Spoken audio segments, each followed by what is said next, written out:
We know the refs made bad calls, but when your star player, Pascal Siakam, comes out in game 1 of an NBA playoff game against the Celtics, and we know it's been the highly touted matchup, him versus Tatum, what everyone's been talking about, my guy goes 5 of 16 for 13 points, and for the majority of the first half, he had as many fouls as he did points. You can't blame the refs when that happens. When Fred VanVleet, who all the talk coming off the first series of the playoffs was about Freddie getting the big bag. And if you watch the pod, I told you guys, and again, it's game 1, so don't overreact one way or the next, but I try to always keep things even keel here. I said, don't judge it by what's going on against the backups. Freddie's going to tell Masai how much that bag is worth against the Celtics. And game 1 didn't go well for Freddie or his agent.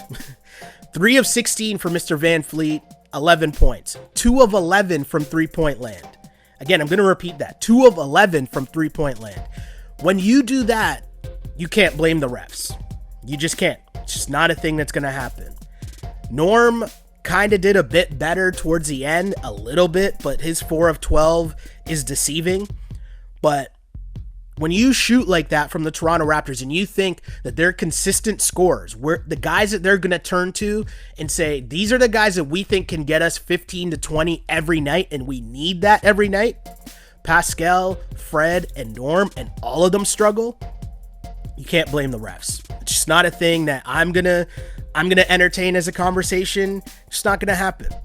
Devin says, I don't think Pascal is that guy. Hope he proves me wrong, but looking real DeMar out there. Oof. Ease off the DeMar talk. Let the man live through a full series here of the playoffs before we fully throw the DeMar label on him. Like, let the man live a little and trust that he's a little younger as well, right? Like, this is, you got to remember, yes, he put in work in last year's playoffs, but this is a different job for Pascal, being the guy at the top.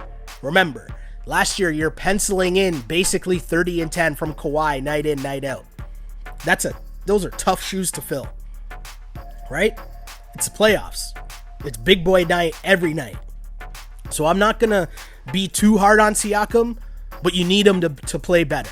You gave him the bag because you think he can be. But also you got to understand there's going to be a learning curve. There just is.